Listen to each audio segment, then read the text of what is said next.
And welcome to the online platform of Rouse Academy for competitive exams. And I, Pragya Pandey, welcome you all to our very special series on daily news review.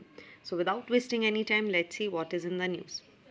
देखिए, हम यहाँ पर 2 दिन के articles को एक साथ discuss करेंगे ताकि एक बहुत बेहतर अंडरस्टैंडिंग बन सके.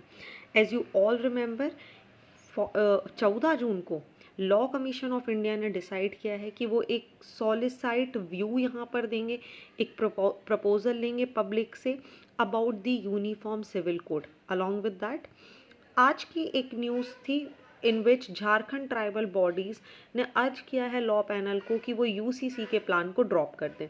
Let's understand about these 2 articles together.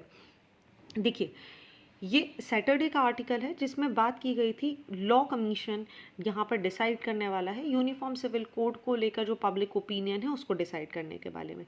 देखिए, एक बिल्कुल ये स्टेटमेंट तब आया है जब आज से 5 साल पहले अगर आप देखेंगे तो यही लॉ कमीशन ने ये बोला था कि यूसीसी को अगर आप बात करेंगे समान नागरिक संहिता की, तो इसकी कोई आवश्यकता नहीं है, ना ही यह आवश्यक है, ना ही यह डिज़ायरेबल है. ये मूव देखिए आज की डेट में एक तरीके का एक बॉइलिंग पॉट, जहाँ पर इंडिया में आप देखेंगे जहाँ पर आइडियोलॉजिकल और पॉलिटिकल राइवलरीज आपको देखने मिल रही हैं, ऐसे समय पर लॉ कमीशन का ये स्टेटमेंट कहीं ना कहीं एक बॉइलिंग पॉट की तरह काम कर रहा है. अब देखिए, अगर आप यूसीसी को लाने की बात कर भी रहे हैं, है ना, as per the article, what article is saying, अगर आप यूसीसी को लाने की बात कर भी रहे हैं तो ये आर्टिकल 44 के साथ मिलकर काम करना चाहिए. ओके, वही अगर हम बात करें तो एक और जब समान नागरिक संहिता को लाने की बात की जाती है तो सबसे बड़ा क्वेश्चन हमारे सामने ये आता है कि पर्सनल लॉस या जो राइट्स हैं रिलीजियस ऑटोनोमी के, वो पर्सनल होने चाहिए या स्टेट पर उनका अधिकार होना चाहिए, right?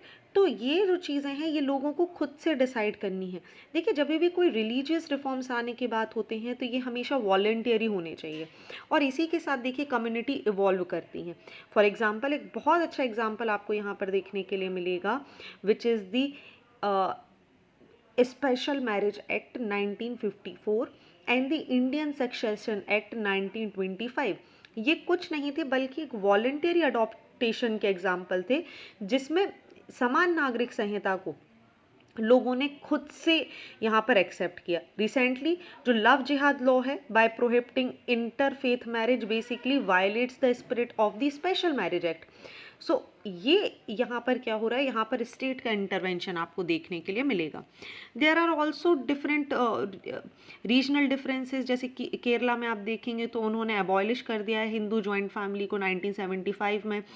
Muslim marriage act and divorce are to be registered in Bengal, Bihar, Orissa, Jharkhand under 1876 law.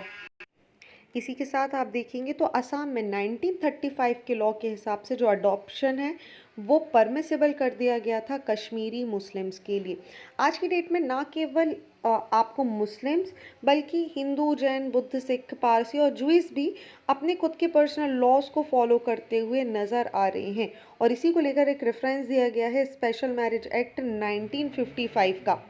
ये देखिए, यहाँ पर आपको एक कॉन्सेप्ट पता होगा, हिंदू मैरिज को तब मान्य माना जाता है जब वहाँ पर सप्तपदी या 7 स्टेप जो फायर अल्टार के अराउंड लिए जाते हैं तब इसे किया जाएगा. और दूसरा दत्ता, जहाँ पे इन्वोकेशन बिफोर फायर किया जाएगा.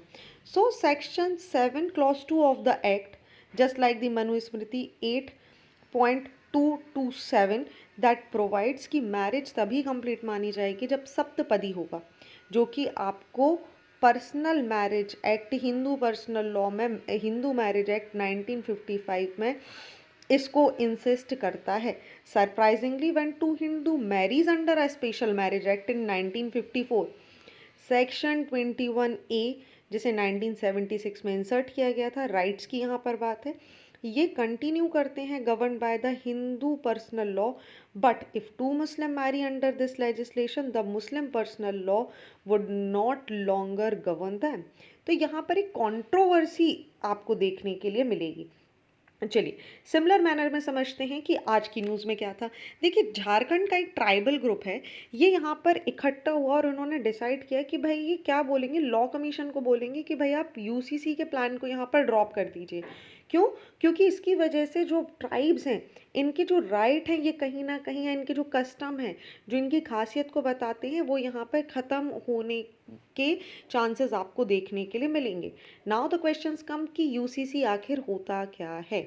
ठीक है, इसको लेके समय समय पर चर्चा होती रहती है। तो देखिए, समान नागरिक संहिता पूरे देश में एक जैसा लॉ, एक जैसा कानून, साथ ही एक जितने भी धार्मिक समुदाय हैं, जितनी भी रिलीजियस बॉडी हैं, चाहे आप देखिए मैरिज की बात कर लीजिए, डाइवोर्स की बात कर लीजिए, इनहेरिटेंस की बात कर लीजिए, अडॉप्शन की बात कर लीजिए, इन सभी में एक जैसा कानून लाने के लिए जो लॉ लाने की बात की जा रही है, वही है क्या आपका uniform civil code.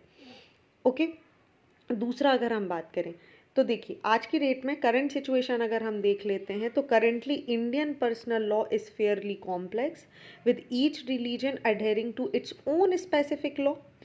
Separate laws हैं आपको देखने मिलेंगे जिन्हें हिंदू, सिख, जैन, बुद्ध, मुस्लिम, क्रिश्चियंस और जूस वगैरह फॉलो करते हैं। हालांकि there is diversity within this community and all Hindus of the country are not govern by one law, nor all Muslim और all the Christians. For instance अगर हम बात करें तो in the North East there are more than 200 tribes with their own varied customary laws. So constitution of India ये खुद ही protect करता है इन लोकल कस्टम्स को जो नागालैंड में फॉलो किए जाते हैं। सिमिलरली प्रोटेक्शंस को एंजॉय किया जाता है by the Meghalayan and the Mizoram tribes also. The exception of this rule is the state of Goa alone, जहाँ पर सारे रिलीजन, चाहे कोई भी किसी भी धर्म का हो, they all have one common law regarding marriage, divorce and even on the adaptation. Okay, तो ये आप चीज़ याद रखेंगे, सिर्फ एक ही एक्सेप्शन आपको देखने मिलेगा विच इज़ द गोवा। आर्टिकल 44 की यहाँ पर बात कर लेते हैं, जो राज्य की नीति निर्देशक तत्व या फिर डीपीएसपी की बात करता है। देखिए, यहाँ पर क्या बात की जा रही है, आर्टिकल 44 का उद्देश्य संविधान की प्रस्तावना में जो धर्मनिरपेक्ष लोकतांत्रिक गणराज्य की बात की जा रही है, उसको, उस कॉन्सेप्ट को यहाँ पर मजबूती प्रदान करना है। ठीक है, ये क्या बोल रहा है, it lays down that the state shall endeavour to secure the uniform civil code for citizen throughout the territory of India. ठीक है, डीपीएसपी का पार्ट बनता है, they are not enforceable by court, इसीलिए क्योंकि ये डीपीएसपी का part है, that is why they are not enforceable by court but are suppose to inform and guide and governance. Okay, चलिए अब देखिए, एक और चीज़ आपको समझना ज़रूरी है, एक हिस्ट्री क्या है, पृष्ठभूमि क्या है। देखिए, यूसीसी की जो अवधारणा है ये कॉलोनियल इंडिया में शुरू हुआ था, जब ब्रिटिश गवर्नमेंट ने 1835, समझ लीजिए, बहुत इंपॉर्टेंट टॉपिक है, बार बार रिपीट होता है, let's understand this thing in briefly, stay with me and I will make sure कि आपको पूरी की पूरी बातें यहाँ समझ आएंगी, और जितनी बार भी अब यूसीसी का कॉन्सेप्ट आपके सामने आएगा आप कंफ्यूज नहीं होंगे। देखिए, ब्रिटिश गवर्नमेंट ने 1835 में अपनी एक रिपोर्ट यहाँ पर रखी, जिसमें अपराध, सपूत और कॉन्ट्रैक्ट जैसे बहुत सारे अलग अलग जो सब्जेक्ट्स थे उन पर इंडियन कानून में एक रूपता लाने की बात की गई। ठीक है, हालांकि इस रिपोर्ट में हिंदू और मुस्लिम के जो भी इंडिविजुअल लॉज थे उनको इससे बाहर रखने की बात की गई थी। ब्रिटिश गवर्नमेंट का एंड होते होते यहाँ पर क्या हुआ आप देखेंगे, यहाँ पर व्यक्तिगत मुद्दों से, पर्सनल लॉ से निपटने वाले कानूनों की संख्या लगातार बढ़ती गई, जिसकी वजह से 1941 में हिंदू कानून, हिंदू लॉ को यहाँ पर क्या किया गया, कंपाइल करने के लिए BN राव कमेटी को बनाया गया। इनकी सिफारिश आई कि हिंदू, बुद्ध, जैन, सिख के लिए क्या करिए आप, एक अडॉप्शन वगैरह के लिए एक उत्तराधिकार से संबंधित, इनहेरिटेंस से संबंधित एक लॉ को यहाँ पे क्या करना ज़रूरी है, मैं अमेंड करना ज़रूरी है। और इसी से देखिए 1956 में पहली बार इन हिंदू इनहेरिटेंस लॉ यहाँ पर एक लॉ बनाकर उसको यहाँ पर लाया गया। हालांकि मुस्लिम, ईसाई और पारसी के लिए अलग अलग पर्सनल लॉज उस समय भी थे।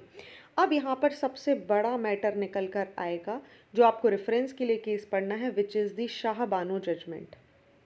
ओके, देख ले, शाह बानो 1985 में जो घटना घटी इसको हम समझ लेते हैं। देखिए अप्रैल 1985 में सुप्रीम कोर्ट ने मोहम्मद अहमद खान वर्सेस शाहबानू बेगम मामले में, जो ये तलाकशुदा मुस्लिम महिला थी, इनको अपने जो एक्स हस्बैंड थे, इनसे अपने जीवन यापन के लिए जो एल्यूमिनी है उससे, इसमें देखिए लेकर जो बहुत सारे जो मुस्लिम पर्सनल लॉ है उसके खिलाफ एक लड़ाई हुई। मतलब जो मुस्लिम पर्सनल लॉ के अगेंस्ट जाकर यहाँ पर एक डिसीजन आया, और इसके बाद बहुत सारी महिलाओं के जो वैध दावे थे जो वो करती आ रही थी एल्यूमिनी की रकम को लेकर, वो यहाँ पर आए। हालांकि जो मुस्लिम रिलीजियस इनके जो धर्म गुरु थे उनके दबाव में शाहबानू ने अपने पति से मिलने वाला जो भी उनको एल्यूमिनी थी वो उसको त्याग दिया। लेकिन बाद में राजीव गांधी गवर्नमेंट ने न्यायालय से, मतलब गवर्नमेंट से फिर से ये अनुरोध किया कि भाई इस तरीके से अगर होगा तो देखिए एक रूपता तो नहीं आ पाएगी, है ना। तो उनके इंटरवेंशन की वजह से आप देखेंगे 2001 में सुप्रीम कोर्ट ने डिनायल ऑफ एल्यूमिनी के मामले की सुनवाई की, और शाहबानो केस के निर्णय को फिर से सही ठहराते हुए जितनी भी डाइवोर्सी मुस्लिम महिलाएं थी उनके लिए एल्यूमिनी अमाउंट यहाँ पे सेट किया। तो आप देखेंगे एक बहुत लैंडमार्क जजमेंट बन जाता है शाहबानो का judgment when we talk about the uniform civil code. Okay, चलिए आगे बात कर लेते हैं 21st लॉ कमीशन, या इसके बाद कि आज की डेट में स्थिति क्या है। जैसा मैंने आपको बताया इंडियन कॉन्ट्रैक्चुअल एक्ट 1872, ये सारे आपको देखने के लिए मिलेंगे। ओके, अब इसी के बाद एक सबसे बड़ी चीज़ है 21st लॉ कमीशन और उनका एक रिपोर्ट। देखिए 2018 में 21st लॉ कमीशन को अंडरलाइन किया गया कि वो यूनिफॉर्म सिविल कोड के बारे में बात करें। इन्होंने क्या बोला, इन्होंने एक स्टेटमेंट रिलीज़ किया कि ये ना तो नेसेसरी है ना ही डिज़ायरेबल है। इन्होंने आर्ग्यू किया कि reforms of the family laws of every religion through amendment and codification of certain aspect so as to make them gender just.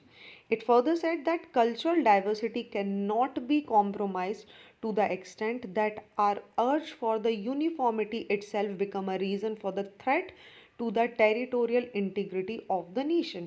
और यहीं पर आप देखेंगे बाद में इनका इस तरीके का स्टेटमेंट आना जहाँ पर ये लोगों से ओपिनियन मांग रहे हैं, इसमें कुछ इश्यूज क्रिएट करता हुआ नज़र आ रहा है। अब देखिए संवैधानिक बाधाएं क्या आ सकती हैं। देखिए आर्टिकल 25 सबसे पहले जो किसी भी धर्म को मानने उसको प्रमोट करने की एक आज़ादी देता है, ठीक है। और आर्टिकल 14 में जब आप राइट टू इक्वालिटीज़ की बात करते हो तो आप इसका हनन नहीं कर सकते। नीड क्या है, देखिए इन नेशनल यूनिटी को प्रमोट करने के लिए इसके पक्ष और विपक्ष में अलग अलग पॉइंट दिए जाते हैं कि नेशनल यूनिटी को प्रमोट करने के लिए अलग अलग जो पर्सनल लॉज हैं, जो डाइवर्सिटी हैं, उनको एक जगह पे लाने के लिए, जेंडर जस्टिस हो सके उनको एक लाने के लिए, ठीक है। जो भी रिलीजियस एक्टिविटी हैं जो इस तरीके के लॉज में कवर नहीं होती उनको प्रोटेक्शन देने के लिए, और कॉन्स्टिट्यूशन मेकर्स के जो विजन था जिसे स्टार्टिंग में रखा गया तो उसे लाने के लिए ये होना चाहिए। आर्ग्यूमेंट क्या हो सकते हैं, चैलेंजेस, देखिए डाइवर्सिटी को कॉम्प्रोमाइज़ नहीं किया जा सकता यूनिफॉर्मिटी लाके। जब आप बोलते हैं कि भारत एक डाइवर्स कल्चर है और आप यूनिफॉर्म कोड लाने की बात कर रहे हैं तो आप उसके साथ छेड़छाड़ कर रहे हैं। लोगों के फंडामेंटल राइट्स जैसे आर्टिकल 25 का यहाँ पर हनन हो रहा है। कम्युनल हार्मनी इससे बिगड़ने के चांसेस हो सकते हैं। वहीं आप देखिए अलग अलग जो कम्युनिटीज़ हैं उनके अंदर अपने खुद के लॉज हैं, जैसे मुस्लिम और ईसाईस के लिए कुछ लॉज अलग हैं। वहीं कॉन्स्टिट्यूशन नागालैंड, मेघालय और मिज़ोरम के जो लोकल उनके कस्टम है उनको सुरक्षा प्रदान कर रहा है, ठीक है। इसी के अलावा आप देखेंगे व्यक्तिगत कानूनों को ज़्यादा यहाँ पर क्या है डाइवर्स देखा गया है, और इस तरीके से उनको एक पॉइंट में नहीं लेकर आया जा सकता, जिसकी वजह से कम्युनल फाइट या इस तरीके की मुद्दे हमें देखने के लिए मिल सकते हैं। ऑलराइट, चलिए आगे बढ़ते हैं अगले आर्टिकल की तरफ। देखिए मोस्ट अवेटिंग टॉपिक इंडिया और इजिप्ट का यहाँ पर मिलना, ठीक है। प्राइम मिनिस्टर नरेंद्र मोदी का विजिट हुआ है इजिप्ट के लिए, और उसकी जो हाइलाइट्स हैं उससे इंडिया और इजिप्ट में क्या पार्टनरशिप, क्या बायलैटरल रिलेशनशिप आए हैं उनको हमें समझना होगा।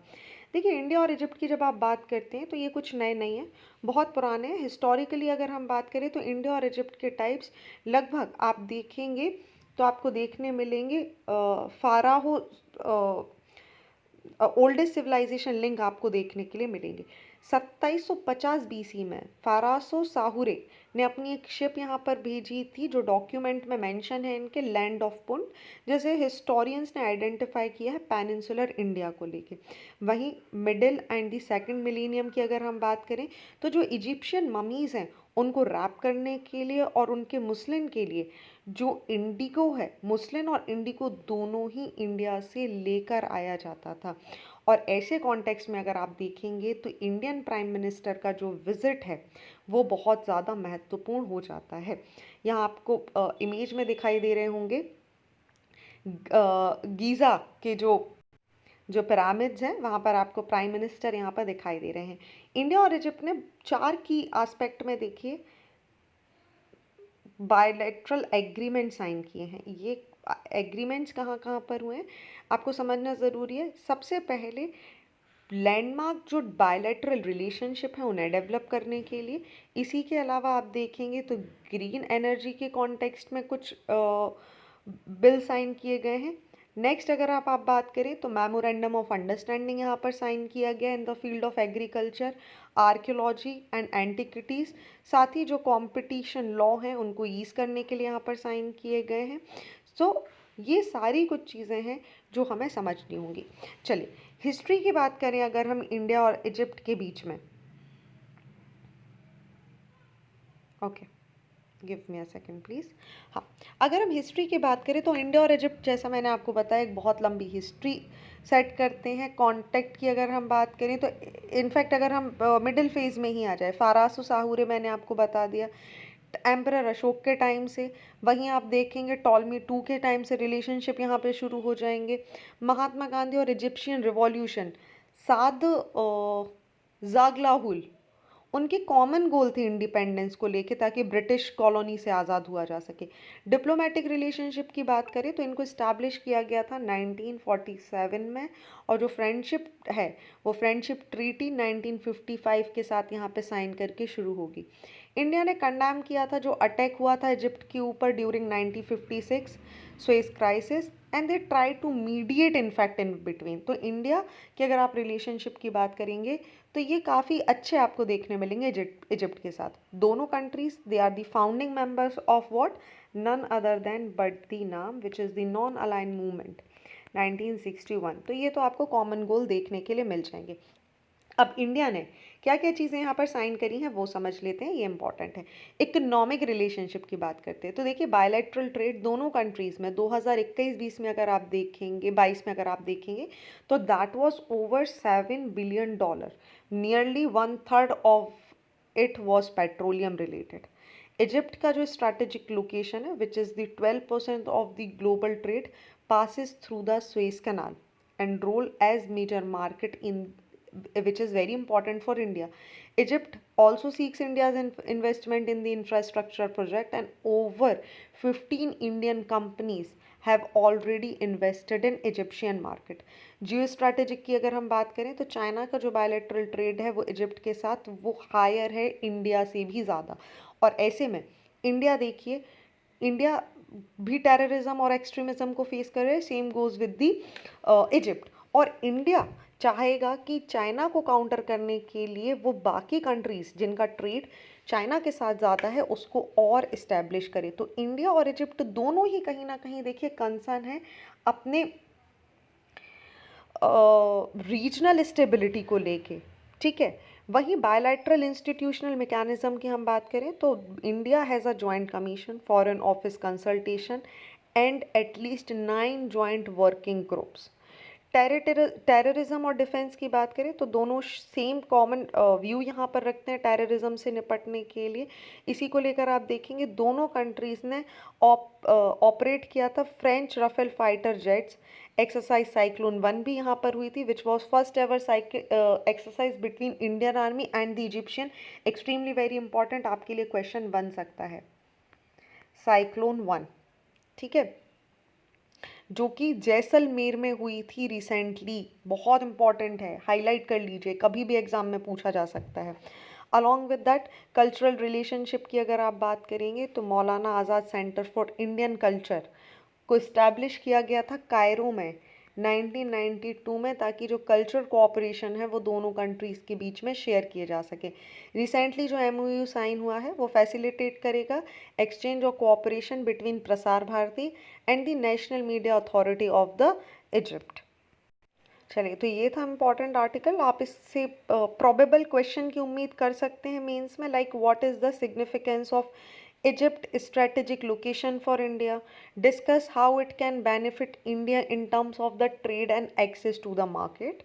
ठीक है, लगभग आप 150 वर्ड्स में इसका आंसर लिख सकते हैं, या फिर आपको ऐसा क्वेश्चन भी देखने मिल सकता है, how India leverage its presidency of the G20 to enhance its engagement with Egypt, discuss the potential benefit of the Egypt participation as a guest country during India's G20 presidency।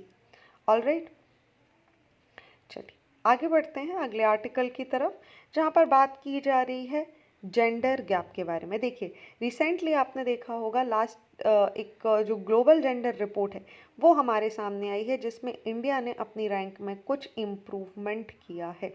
अब India के इस improvement की अगर हम बात करें तो आपको समझना होगा कि सबसे पहले ये रिपोर्ट आखिर है क्या। देखिए, global gender gap index report की बात करेंगे तो ये जेंडर पैरिटी देखती है 4 डायमेंशन में। ये 4 डायमेंशन है, महिला एवं पुरुषों की स्थिति क्या है, इकोनॉमिक पार्टिसिपेशन अपॉर्चुनिटी कितनी मिल रही है, एजुकेशन अटेनमेंट क्या है, हेल्थ और सर्वाइवल की कंडीशन क्या है, और पॉलिटिकल एम्पावरमेंट क्या है। इन सभी के 4 सब डिवीज़न हैं, जिसमें आप देखेंगे इनको स्कोर दिया जाता है 0 से 1 के बीच में, जहाँ पे अगर किसी भी डायमेंशन में 1 नंबर मिल रहा है विच मीन्स कि फुल जेंडर पैरिटी, और 0 का मतलब है कंप्लीट इम्पैरिटी। सो ये एक लॉन्गेस्ट स्टैंडिंग इंडेक्स है जो यहाँ पे ट्रैक करता है, प्रोग्रेस करता है जेंडर गैप्स के बीच में time to time since 2006। Objective की बात करें, इसका काम है प्रोग्रेस जो है, जो गैप्स हैं महिलाओं एवं पुरुषों की हेल्थ, एजुकेशन, इकोनॉमिक और पॉलिटिकल सिचुएशन में, उस गैप को यहाँ पर देखना, उसको ट्रैक करना और उसे दूर करने के लिए समय समय पर एक टाइमलाइन जो है वो कंट्रीज़ और स्टेट्स को प्रोवाइड करना।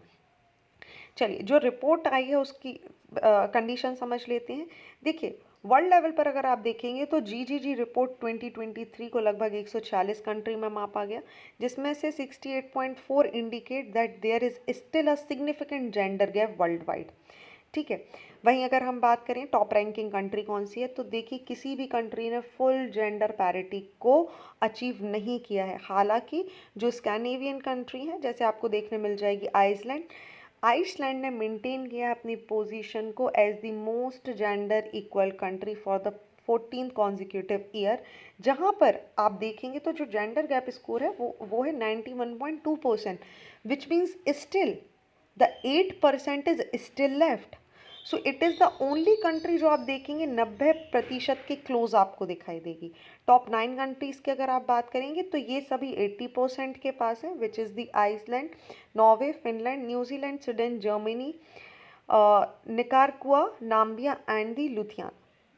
रीजनल डिस्पैरिटी की बात करें तो यूरोप ने सरपास किया है नॉर्थ अमेरिका को और रैंक किया है first among the 8 geographical region with the gender parity score of 76.3%। Labour market disparity की आप बात कर लेंगे तो वुमेन का जो पार्टिसिपेशन है लेबर मार्केट में वो इंक्रीज़ हुआ है, लेकिन गैप जो पेमेंट गैप है वो अभी भी आपको देखने के लिए मिलेगा। हालांकि वुमेन्स की आप कंडीशन देखेंगे तो वो अभी भी ज़्यादा अनएम्प्लॉयमेंट फेस कर रही हैं पुरुषों के मुकाबले में। बहुत सारी वुमेन्स है जो वर्क तो कर रही हैं, लेकिन सब स्टैंडर्ड कंडीशन उनको देखने मिल रही है और इनफॉर्मल इकोनॉमी का वो पार्ट आपको देखने मिलेंगी। वर्क फॉर रिप्रेजेंटेशन की बात करें तो they are still underrepresented in the leadership position across the industries. ठीक है, अगर आप देखेंगे तो 41.9% ग्लोबल वर्कफोर्स का ये पार्ट है और इनका रिप्रेजेंटेशन अगर आप सीनियर लीडरशिप में देखेंगे तो वो इस 41 में भी सिर्फ 32% आपको देखने के लिए मिलेगा। जेंडर गैप स्टेम में अगर हम बात कर ले, विच इज़ दी जो साइंस, टेक्नोलॉजी, इंजीनियरिंग और मैथमेटिक्स की फील्ड होती है, देखिए परसेंटेज का जो है फीमेल का स्टेम ग्रेजुएशन में वो तो बहुत ज़्यादा है, लेकिन इसी सेम फील्ड में काम करना का जो प्रतिशत है वो आपको कम देखने के लिए मिलेगा। हालांकि जो एआई की फील्ड है वहाँ पर जो विमेन का रिप्रेजेंटेशन है ये धीरे धीरे इम्प्रूव हो रहा है। पॉलिटिकल लीडरशिप की बात करें तो देखिए इस रिपोर्ट ने नोट किया है कि there has been progress in increase in the number of political representation of the women globally. Its significant gender gap still exist. Political empowerment की अगर आप बात करेंगे तो ये आपको 22.1% के आसपास देखने के लिए मिलेगा। हेल्थ और सर्वाइवल का जो रेट है which is quite good is the 96% globally. India के लिए की फाइंडिंग्स क्या है? देखिए इंडिया ने 127 रैंक लिया है 140 कंट्रीज़ में, जो कि अपनी पिछले पोजीशन से 8 पॉइंट ऊपर है। इंडिया ने क्लोज किया है 64.3% पे, सारे चारों की डायमेंशंस को यहाँ पर मिला लीजिए। और अपनी नेबरिंग कंट्री में देखिए पाकिस्तान का पोजीशन है 142, बांग्लादेश बहुत आगे है हमसे विच is the 59, China is on 107, Nepal is again doing very nice with 116, Sri Lanka with 115 and Bhutan 103। Gender parity education में बात करें तो इंडिया ने अचीव किया है parity enrolment across all the level of education, और एक पॉजिटिव डेवलपमेंट हमें देखने मिल रहा है कंट्री के एजुकेशन सिस्टम में। इकोनॉमिक पार्टिसिपेशन की अगर हम बात करें तो इंडिया का जो प्रोग्रेस इकोनॉमिक पार्टिसिपेशन में और अपॉर्चुनिटी में वो अभी भी एक बहुत बड़ा चैलेंज है, क्योंकि केवल 36.7% महिलाएं हैं जो आपको इकोनॉमिक पार्टिसिपेशन में देखने के लिए मिलेंगी। वहीं एक बहुत ही बड़ा आपको ये देखने मिलेगा इशू जहां पर अपटिक हुआ है in the parity in wages and income, and there is a slight drop in the representation of women in the senior position and the technical role which is very very shocking. Political empowerment की बात करें तो India ने एक STRIDE लिया है political empowerment में और अचीव किया है 25.3% पैरिटी इन दिस डोमेन। महिलाओं की रिप्रेजेंटेशन की हम बात करें तो पार्लियामेंटेरियन केवल 15.1% महिलाएं हैं, जो कि हाईएस्ट रिप्रेजेंटेशन है since the inaugural of the report in 2006। 18 countries including Bolivia, India and the France have achieved women representation of over 40% in the local government. Why? Because India ने यहाँ पर दिया है 33% of reservation. हेल्थ और survival की बात करें तो यहाँ पर भी आप देखेंगे थोड़ा सा प्रोग्रेस हमें देखने मिली है। हालांकि India along with Vietnam, China and Azerbaijan still has relatively low score in the health and the survival index. तो ये थी इंडिया की रिपोर्ट जो आपको जानना ज़रूरी थी। क्यों? क्योंकि किस तरीके से आप जेंडर गैप को यहाँ पर ख़त्म कर सकते हैं, इसी का वो क्रक्स है जो मैंने आपको यहाँ बताया। ऑलराइट, पर दो आर्टिकल आए हैं। सबसे पहला the India US deal for the 31 MQ-9B drones, और दूसरा आपको आर्टिकल देखने के लिए मिल जाएगा वेयर प्राइसिंग टर्म्स जो MQ-9B ड्रोन को लेकर है वो अभी भी यहाँ पर साइन हो रहे हैं। देखिए इसको समझ लेते हैं सबसे पहले कि ये आखिर है क्या। देखिए प्रेसिडेंट जो बाइडेन और नरेंद्र मोदी जी ने, जो हमारे प्राइम मिनिस्टर इंडिया के, इन्होंने अभी प्रोक्योर किया है general atomic Q-9B high altitude long endurance which is the hale unmanned aerial vehicle, जो कि एक जॉइंट स्टेटमेंट है जिसे इशू किया गया था last week. The leaders of the both countries they have talked. इसी के साथ आप देखेंगे कि ये जो डील है ड्रोन की ये इंडिया को मिल सकती है। सबसे पहली बात आ जाती है कि आखिर ये डील है क्या। चलिए समझते हैं इसको।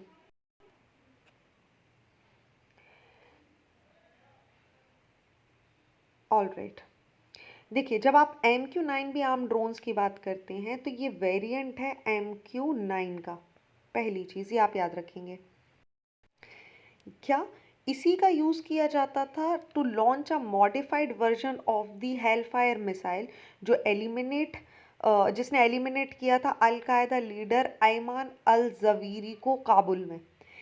MQ-9B के देखिए दो वेरिएंट्स हैं, एक है स्काई गार्जियन और उसका ही सिबलिंग माना जाता है सी गार्जियन।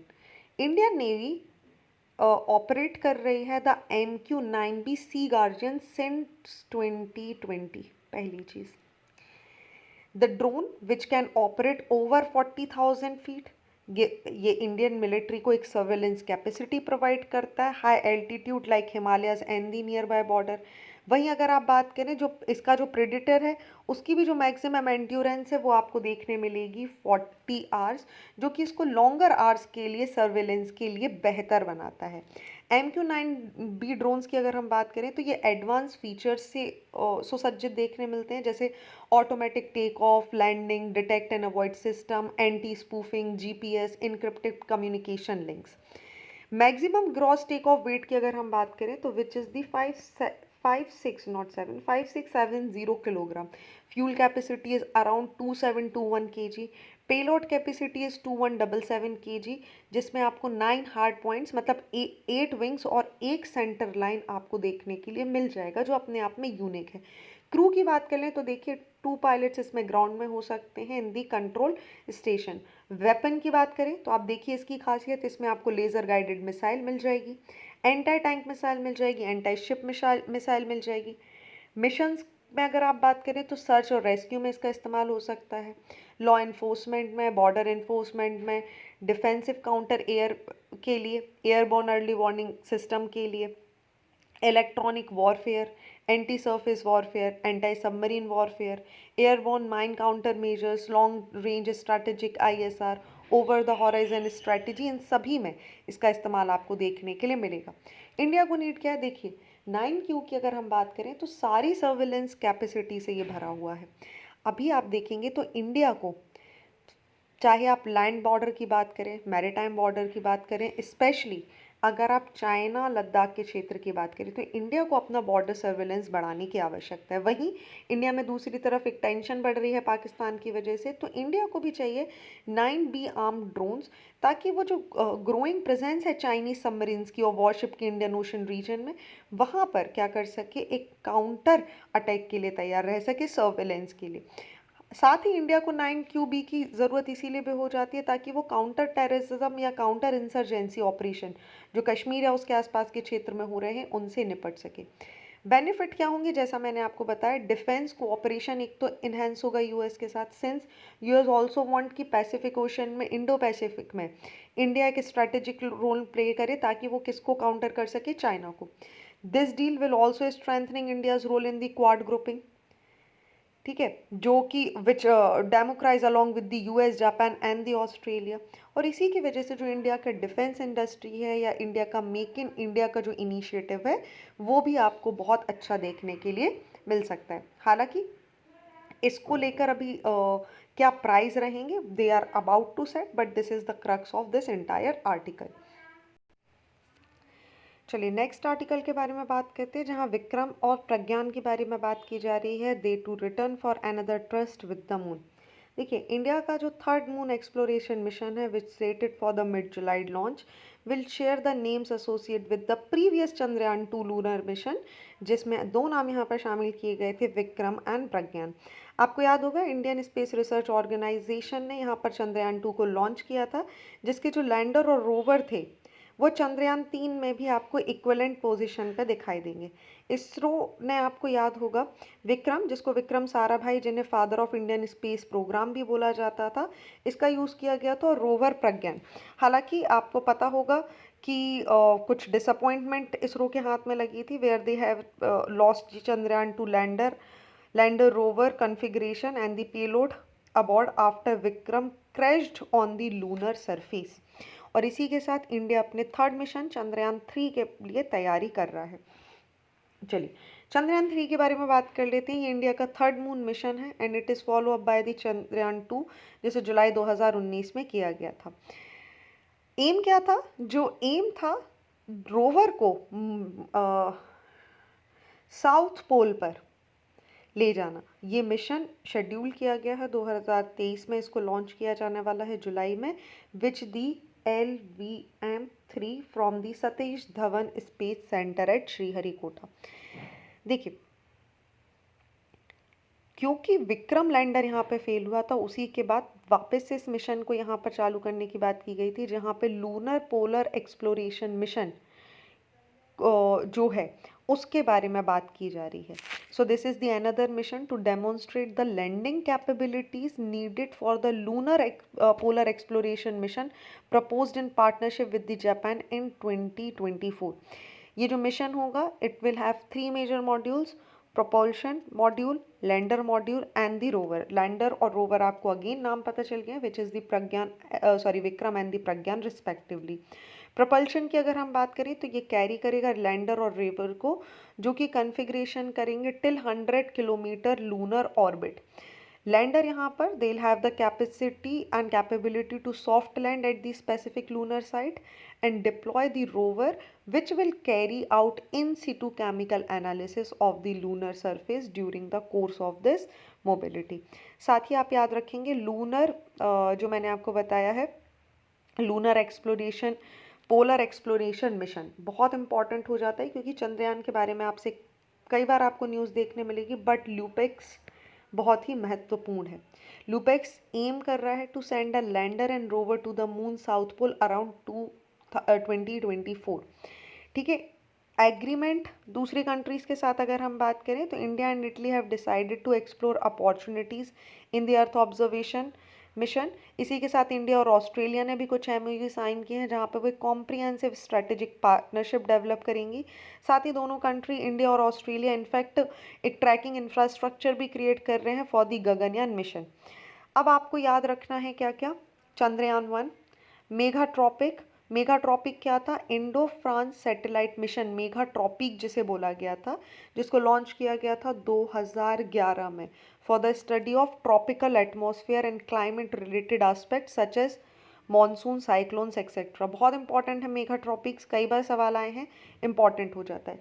नेक्स्ट इज दी सरल मिशन, आप याद रखेंगे इंडो फ्रांस का ज्वाइंट मिशन था which is the satellite for Altica and the Argos for studying the ocean floor from space using altimetry was successfully launched in 2023. Then comes the NISAR, extremely very important. ठीक है. निसार की जब आप बात करते हैं तो आपको पता है इसरो और नासा ने दे हैव रियलाइज्ड कि एक जॉइंट सैटेलाइट मिशन यहाँ पर लगाना ज़रूरी है, इसीलिए नाम दिया गया NASA ISRO synthetic aperture radar earth science की स्टडी के लिए. इस मिशन का काम था अर्थ को ऑब्जर्व करना, मेजर करना, जो भी सिस्टम में चेंजेस हो रहे हैं उनको यहाँ पर टाइमली मैनर में प्रोसीड कराना, और ये बिल्कुल रिसेंटली 2022 का मिशन है. इसके अलावा मिशन उन्नति अगेन इम्पॉर्टेंट, इसरो ने लॉन्च किया है with the capacity building program nano satellite development named as the Unnati, जिसका मतलब है uni space nano satellite assembly and training by ISRO.